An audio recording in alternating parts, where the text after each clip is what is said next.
Coba kita perhatikan dalam kehidupan kita sehari-hari, ya. Kalau kita tidur, manakah yang tidak tidur dalam diri kita? Mata tidur, telinga tidur, mulut tidur, tangan tidur, kaki tidur, tubuh semuanya tidur. Mana yang tidak tidur, saudaraku? Yang tidak tidur hanyalah napas. Kata Allah, napas itu adalah ruhku. Ini maturnya Allah, ya. Dalam Al-Quran lagi, Allah katakan dalam surat As-Sad 72, maka apabila telah kami sempurnakan kejadian. Assalamualaikum Bapak, mohon izin untuk bertanya, apa benar kata orang-orang di luar sana, di akhir zaman itu ada yang namanya tenggelamnya perahu gabus dan terapungnya batu hitam? Itu mohon untuk penjelasannya ya Bapak. Assalamualaikum warahmatullahi wabarakatuh. Waalaikumsalam warahmatullahi wabarakatuh. Ya, terima kasih Mas. Pertanyaan yang sudah diaturkan, saya jawab ya. Itu dari mana? Dari Mas siapa tadi? Ya, Mas Adi Kediri ya. Gini Mas, jadi yang dimaksud perahu gabus, tenggelami perahu gabus dan kumambangnya batu hitam, ya. Lek wong Jawa ngarani kerme perahu gabus, kumambange watu hitam. Yang dimaksud perahu gabus itu kan bukan perahu yang sesungguhnya. Di dalam hakikatnya itu batasan kulit.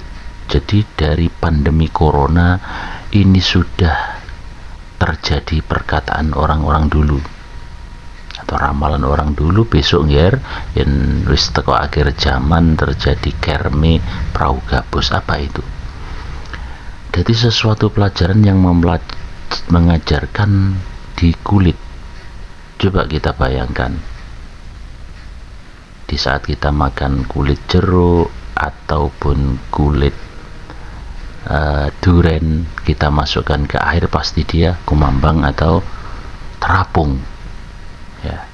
Dan di situ mewujudkan bahwasanya pelajaran di kulit di dalam Islam, banyak penceramah yang mengupas tentang kulit ini tenggelam.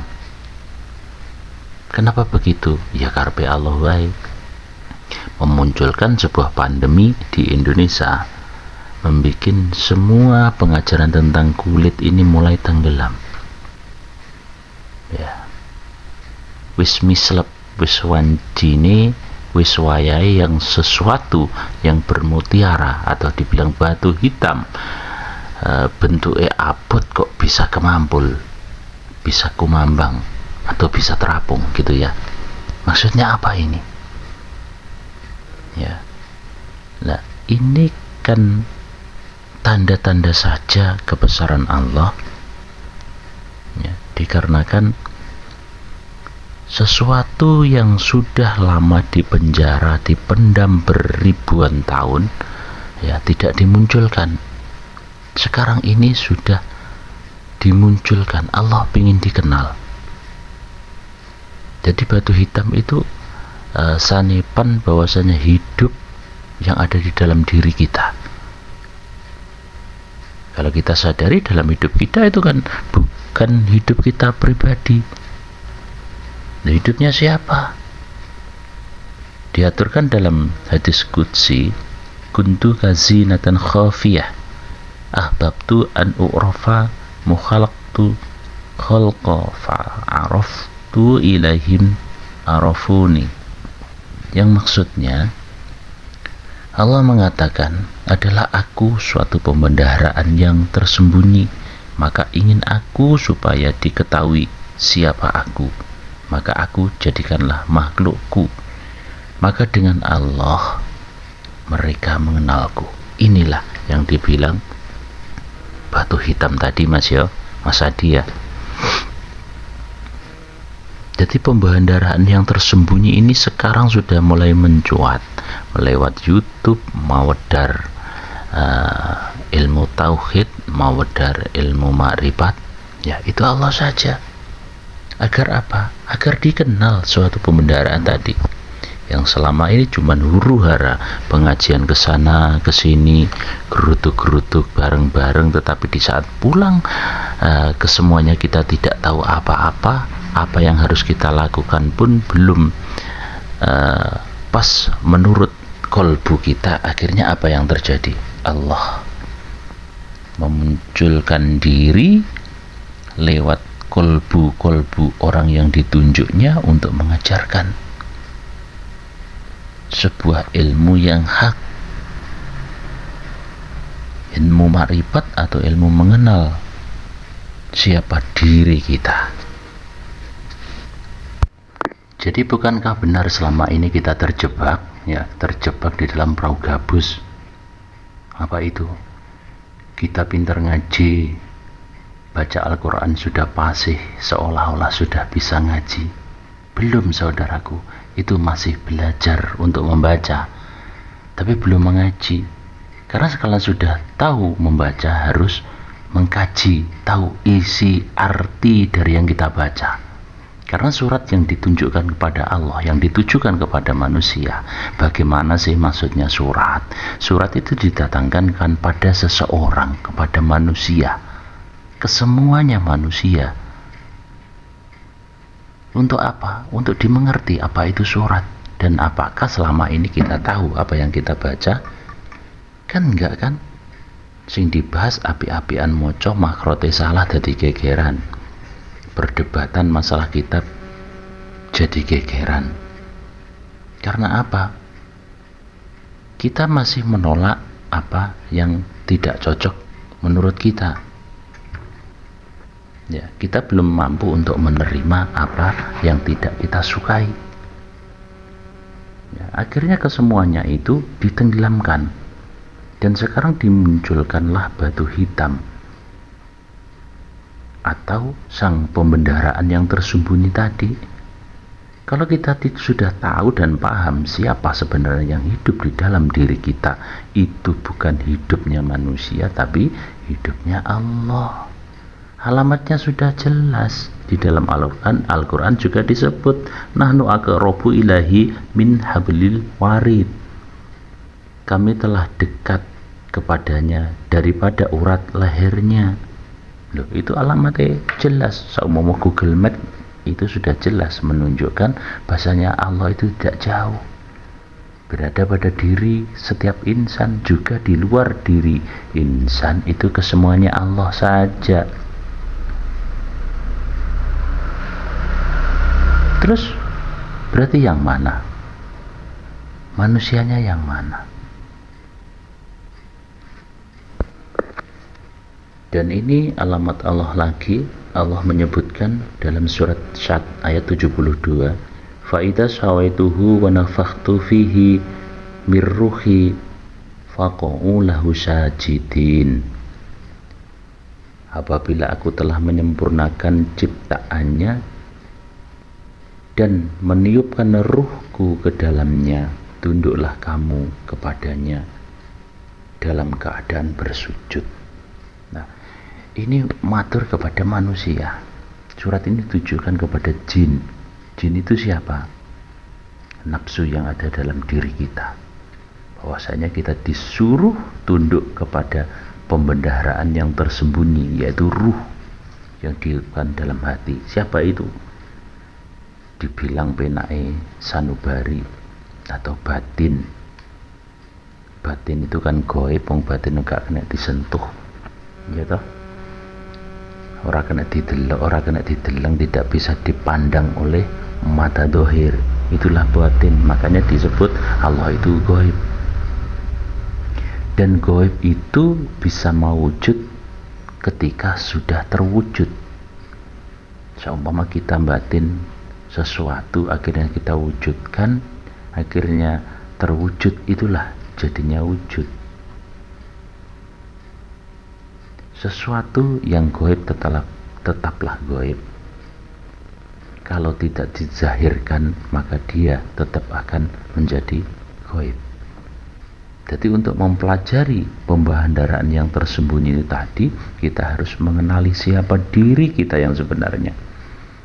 Allah sudah mengatur tadi, ketika sudah diciptakan ciptaan sempurna atau di dalam kandungan insan kamil, itu ditiupkan ruhnya Allah yang ada pada diri setiap insan, itu ruhnya Allah. Selama ini kita sudah merampasnya, saudaraku. Kita sudah merampas jubahnya Allah, seolah-olah itu kita, seolah-olah manusia. Sampai kapanpun kalau si nafsu ini tidak mau menyadari, si manusia ini menyadari ya kesalahannya. Apa kesalahannya? Merampas haknya Allah. Hak Allahnya yang mana yang dirampas? Ya, hak kesemuanya melakukan sesuatu itu tadi karena Allah kan. Allah lah yang melakukan semuanya. Allah lah yang berkehendak.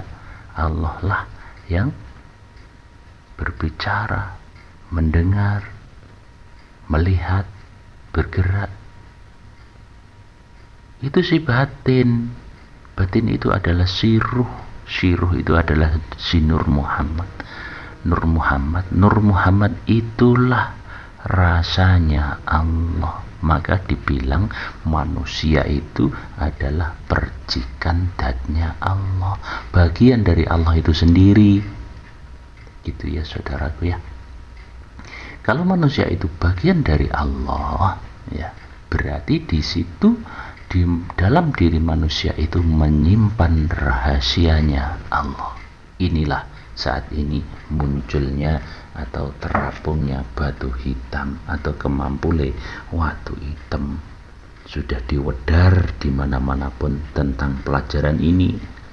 Bagi siapa yang menolak pelajaran tentang ini, ya tidak apa-apa, karena ini masih berdiri pada diri manusia. Manusia itu apa sih? Iku barang manusia panggonane salah. Manusia itu panggonane salah, yang selalu menyalah. Kalau kemanusiaannya sudah dileburkan, yang merasa yang hidup di dalam diri itu hidupnya Allah, semua gerak dan tindakannya itu geraknya Allah, maksudnya karena Allah, diliputi Allah, dikarepne Allah, yang terjadi tidak akan terjadi penolakan. Kau noneh mas penolakan ya. Didatangkan sesuatu perkara sing elek diterima karena sudah sadar datangnya dari Allah untuk menguji kita. Dikarenakan kita menolak, itulah yang dibilang kafir atau tertutup mata hati kita untuk melihat atau menolak sebuah kejadian yang dihadirkan. Di zaman dulu pelajaran kayak gini belum boleh wedar atau belum disebarluaskan. Karena apa? Urung dikarepne karo Allah. Sekarang sudah banyak pelajaran tentang ini dan negara pun juga sudah diam-diam baik. Karena apa? Sudah saatnya ini digedar dan banyak orang biar tahu di saat nanti kepemimpinan Imam Mahdi muncul, gampang selarase itu wis gampang. Karena apa? Dari zaman dulu sampai sekarang yang diceritakan cuman kulit. Maksudnya kulit itu apa? Kulit bagian luar. Jadi kita mengerjakan pekerjaan tentang ibadah seolah-olah si manusianya yang beribadah. Padahal kalau tidak karena Allah, orang itu tidak bisa beribadah. Gitu ya. Jadi di sini bertambah lama ini pelajaran ini akan semakin banyak dan tambah seru, tambah orang banyak yang paham tentang siapa diri manusia yang sebenarnya. Kalau sudah paham tentang diri manusia yang sebenarnya, barulah paham, oh ternyata si aku ini bukan aku, si manusia ini bukan manusia. Yang dibilang hamba ya bagian luar, pikiran dan budi, tapi ke dalamnya itu hidupnya Allah. Kita ini manusia ini adalah pembungkus sang pembendaharaan tadi. Siapa pembendaharaan itu? Ya ruh. Apakah ruh itu Allah? Bukan. Ruh itu adalah sifat hidupnya Allah, sifat hayatnya Allah. Tuh, makanya tadi dikutip Mas ya, di saat kita tidur, mata kita tertidur, hidung kita tertidur, telinga tertidur, sampai wong gemerah, wong rame kita nggak dengar. Semua badan kita tertidur, bahkan pikiran kita, kecerdasan kita pun ditidurkan sama Allah. Siapa yang tidak tidur di situ? Yaitu napas. Napas inilah. Napas itu adalah wujudnya ruh. Ruh tetap hidup, makanya tetap bernapas, menimbulkan detak jantung. Detak jantung mengakibatkan peredaran darah. Makanya seluruh tubuh kita tetap hidup. Karena apa? Adanya yang hidup, yaitu napas. Makanya Mas, di sini kita itu kesemuanya itu dibilang saudara, tapi hakikatnya seudara. Apa seudara itu? Coba kita ketika tarik nafas, coba tarik nafas, keluarkan, tarik lagi, keluarkan lagi. Berarti yang di luar juga di dalam itu sama, sevibrasi. Jadi di sini sudah nggak gegeran masalah udara. Oh, kalau kedekat aku jangan harus dibatasi, ini napasku, ini udaraku. Enggak kan? Udara yang di luar juga masuk ke dalam dan kita keluarkan lagi. Seumpama ada orang selatan sana bernapas semua, kehembus angin, akhirnya sedot ya, ditarik napas oleh orang yang utaranya. Nah, inilah kesemuanya kita itu seudara. Kalau kita seudara berarti seruh, satu ruh. Ruhnya Allah saja. Maksudnya hidupnya Allah saja itu satu. Bukan kok ditiupkan seperti kita niupkan ruh ke jasad, terus ruhnya Allah ditiupkan kayak balon, itu enggak gitu maksudnya. Lebih luas lagi, itu cuman menggampangkan suatu pembicaraan agar dapat bisa dicerna gitu ya Mas ya. Karena si ruh ini jarang sekali dibahas dari zaman kenabian sampai sekarang pun sedikit pembicaraan tentang ruh. Makanya kita ditenggelamkan, tidak tahu apa-apa siapa yang hidup di dalam itu. Karena Allah juga matur dalam Al-Quran, yas'alunaka anir ruhi kulir ruhi min amri rabbi wa ma utitu minal ilmi ila qalila. Mereka itu bertanya kepada engkau Muhammad tentang ruh. Katakanlah bahwa ruh itu urusan Tuhanku, tidak aku beri pengetahuan melainkan sedikit saja. Nah, di sini kan cuman pembahasan ruh itu sedikit yang diaturkan sama Allah agar dipahami, karena ruh itu urusan Allah. Ya betul urusan Allah, karena itu ruhnya Allah sendiri, bukan ruh kita. Makanya pembahasan tentang ruh itu cuman sedikit, juga sedikit orang yang dikasih tahu tentang ruh ini. Gitu ya saudaraku. Loh, saya nggak percaya adanya ruh. Lah napas itu wujudnya ruh. Adanya ruh itu kita bisa hidup. Adanya ruh mengakibatkan semua badan gerak, otak bekerja, darah mengalir, itu karena adanya ruh. Adanya yang hidup. Kalau di pembahasan alif fathah a, alif dhamma u, alif kasroh i, maksudnya a, i, u, maksudnya a, aku, i, iki, u, urip, aku, iki, urip. Maka dalam tubuh manusia itu kesemuanya ada alifnya, ada hidupnya Allah, saudaraku. Inilah mulai tahun 2014 ini sudah mulai digelar Bahkan sekarang sudah mulai seru-serunya mencuat tentang kebenaran yang tersembunyi ini, butuhnya ingin dikenal. Jadi sing ngomong, sing berbicara, itu karepe Allah wae. Kalau enggak dikarepni sama Allah, pasti ini sudah diblokir. Pasti ini sudah didemo di mana-mana. Karena Allah ingin dikenal kesemuanya di gedar saat ini. Ya ada yang mau, ada yang tidak. Hak prerogatif seseorang, tidak ada paksaan, saudaraku. Tetapi apa? Tugasnya manusia hanya untuk mengenal Allah. Kita dihadirkan di dunia ini hanya aku ingin dikenal. Jadi Allah menciptakan sesuatu, aku ingin dikenal. Berarti kita harus mengenal kepada Allah. Di saat ada manusia yang dipakai untuk mengenalkan dirinya, itu banyak nafsu yang menentang. Udah biasa, tidak masalah. Gitu. Jadi di sini coba, kalau panjenengan semua mau dapat pertolongan dari Allah, dapat hidayah dari Allah, coba komen di bawah ya.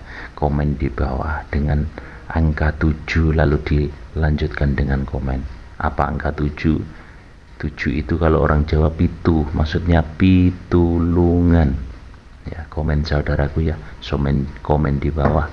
Tulis angka 7 lalu lanjutkan dengan komen Anda. Semoga kita semua mendapat hidayah dari Allah. Gerak pembenaran yang tersembunyi di dalam diri kita akhirnya memberikan kecerdasan kepada kita semua.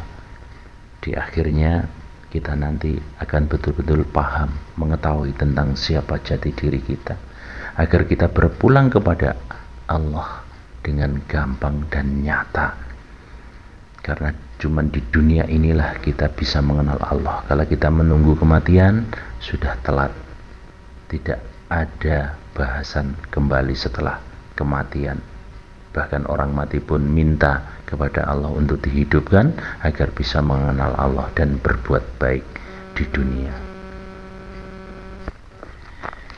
Ilahi anta maksudi waridoka matslubi, a'tini muhabbataka wa bigurbika.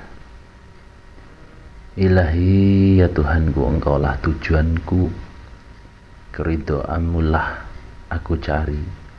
Hamba mengharapkan kasih sayangmu serta mengharapkan cintamu dan ma'rifatmu. Dan kalau dijelaskan Allah itu tujuan kita, kenapa mengharap surga tujuan kita? Nah ini kan kulit lagi. Yang banyak yang digembar-gemburkan di luar, surga tujuan kita. Bukan, karena kita datangnya dari Allah, kita kembali kepada Allah. Adapun surga itu cuma kiasan, atau kiasan untuk tempat bagi orang-orang yang dipilihnya. Pasti kan ditempatkan pada taman yang keindahan. Ya, keridhaan Allah yang kita cari, kasih sayang Allah yang kita cari. Berarti kalau kita ingin disayang Allah, berarti kita harus mencintai Allah dulu, serta mengharapkan cinta dan makrifat atau bertemu dengan Allah di dunia ini. Gitu ya Mas ya, paham ya tentang yang ditanyakan tadi. Jadi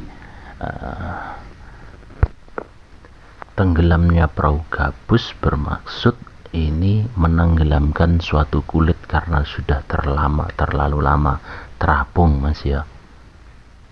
Kulit yang mengajarkan cuman iming-iming, cuman bahasan luar, sekarang sudah yang dalam mulai dipelajari.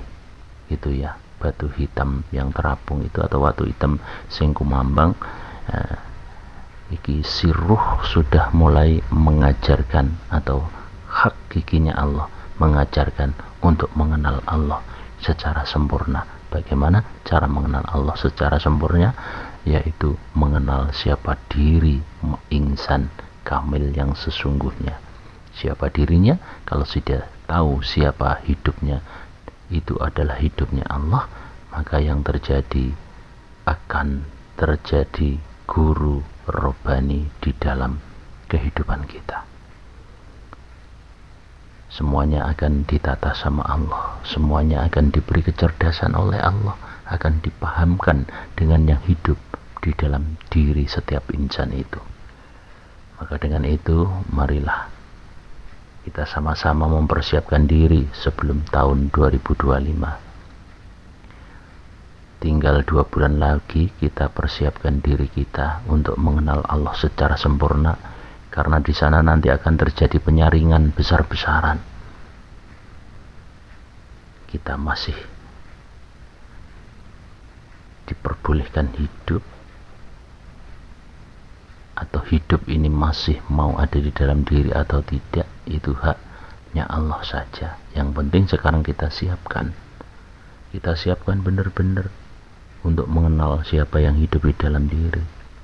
Kalau sudah kenal itu Allah saumpama, harus mencari yang mana sebenarnya Allah itu, dan bagaimana cara berkomunikasi, cara berbicara, cara mengenal dalam diri juga luar diri kita. Akhirnya kita bisa menjadi manusia yang sempurna, bisa kembali kepada Allah, kehadiratnya secara sempurna dan husnul khatimah.